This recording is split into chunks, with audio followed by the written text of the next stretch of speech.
उपस्थित पुणेकर मंडळी, ज्या क्षणाला अजित गेल्याची बातमी मला अकोल काकडेंनी दिली, एक कौटुंबिक व्यक्ती नात्याने जो धक्का बसला तो सावरायला बराच वेळ गेला, अजूनही सावरला जात नाहीये. जन्मापासून त्याला कलाकारानं मोठं होत पाहिलं आणि एका क्षितिजापर्यंत पोहोचण्याची त्याची उमेद पाहत होतो. ते पाहून एक आनंद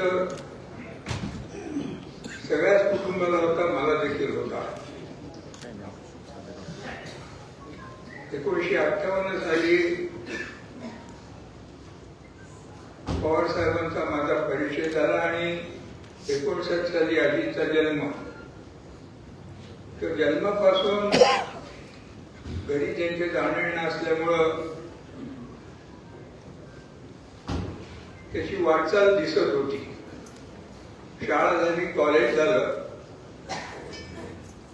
त्या दरम्यान दुर्दैवाने त्यांच्या वडिलांचं दुःखद निधन झालं आणि थोडस कोळकेपणा या कुटुंबाला जाणवत असताना साहेबांनी यांचं नेतृत्व घेतलं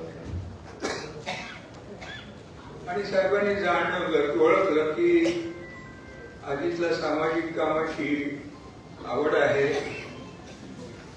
साहेब राजकारणामध्ये असताना तोही काही कामं बारामतीच्या विकासासाठी करत होता, भाग घेत होता. त्याची ती आवड आणि गोडी पाहून साहेबांनी त्याला संधी दिली. बारामतीच्या विकासाचं काम आपल्या सर्वांपुढे आहे. त्या विकासाच्या कामामध्ये अजितने कामाला सुरुवात केली आणि नंतर साहेबांना ज्या वेळेला राष्ट्रीय राजकारणामध्ये जायचं होतं त्यावेळेला संपूर्ण बारामतीची जबाबदारी साहेबांनी अजितवर सोपवली. साहेबांच्या हाताखाली छत्राखाली काम करत असताना साहेबांचे गुण आत्मसात अजितने केलेच होते. विशेषतः आपण नेहमी म्हणतो की वेळेचा एक शिस्तपणा अजितच्या अंगी होता, तो तरी साहेबांकडून घेतलेला होता. स्वच्छता असेल, कामाचा टापटीपणा असेल, कामाचा उरक असेल, या सगळ्या गोष्टींमध्ये मला असं जाणवत होतं की साहेबांच्या कामाची छाप त्याच्यावर पडलेली होती आणि ते सगळे गुण घेऊन तो सामाजिक कामासाठी राजकीय त्याच्यामध्ये झेप घेत होता. हे सगळं करत असताना अनेकांना कदाचित माहीत नसेल, ज्या वेळेला राजकीय पटलावर अजित साहेबांपासून दूर गेला, संपूर्ण महाराष्ट्रामध्ये सर्व सामान्य जनमानसामध्ये अशी भावना निर्माण झाली की अजित राजकीय दृष्ट्याच नव्हे पण कुटुंबापासून सुद्धा दूर झाला. मला शेवटपर्यंत जाणवत होतं, अनेक प्रसंगामध्ये त्याची माझी भेट होत असे, तो घरी येत असे, मी त्याच्याबरोबर बोलत असे. त्याच्या मनामध्ये एक वडिलकीची भावना साहेबांच्या बद्दल कायम राहिलेली होती, शेवटपर्यंत होती. 3-4 महिने स्वतःची एक वेगळा गट म्हणेन, पार्टी म्हणेन निर्माण केल्यानंतर माझ्याकडे एक दिवशी आला आणि मला त्यांनी सांगितलं की काका, मला साहेबांचा आशीर्वाद, छत्र आणि मार्गदर्शन हवं आहे. मित्र या नात्यानं, एक कौटुंबिक घटक या नात्यानं माझी इच्छा आहे की आपण साहेबांशी बोला आणि माझ्याबरोबर या, माझ्याबरोबर मला आशीर्वाद द्या, माझ्याबरोबर मला मार्गदर्शन करा, अशी भावना अजितनी त्याच वेळेला माझ्याकडे आणि अंकुश काकडेंकडेही सांगितलेली होती. पुढे मी बोललो देखील. राजकारणामध्ये माझा फारसा रस नाही. मी जरी राजकारणाचा अभ्यासू आणि राजकीय लोकांच्या बरोबर असलो तरी त्या क्षेत्रामध्ये मी काही फारसा रस घेतला नाही.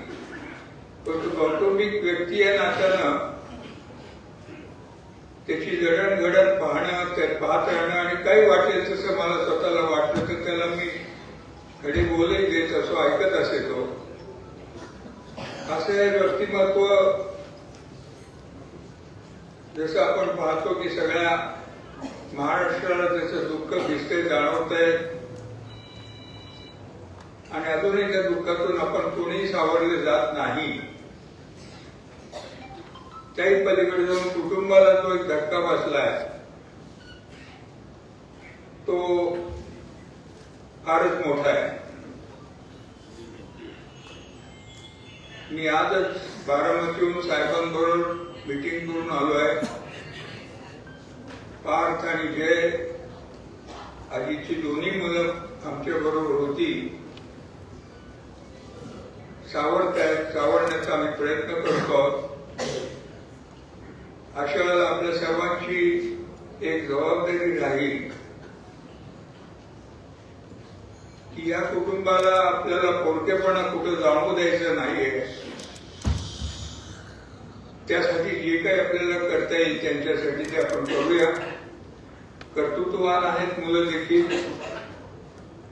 त्यांना पुन्हा जसं अजितच्या बाबतीत झालं, वडील लवकर गेले, तसं पार्थ आणि जयच्या बाबतीत झाले, त्यांचेही वडील लवकर गेले.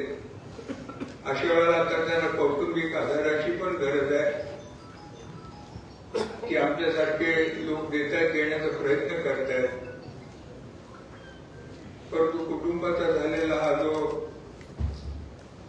एक धक्का बसलेला आहे तो त्यातून सावरण्यासाठी ते प्रयत्न करतायत. एकच जागेने एक झंझावात निघून गेलाय आपल्यातून, परत कधी तो भरून येईल असं जाणवत नाही, दिसत नाहीये. परंतु त्याला श्रद्धांजली एकच त्यांनी देता येईल की त्यांनी जे काम केलंय, ज्या पद्धतीने केलंय ते पुढे नेण्यासाठी आणि ते करण्यासाठी आपण सगळे कटिबद्ध राहू आणि काम करत राहू. अजितला परमेश्वर शांती देव सांगू.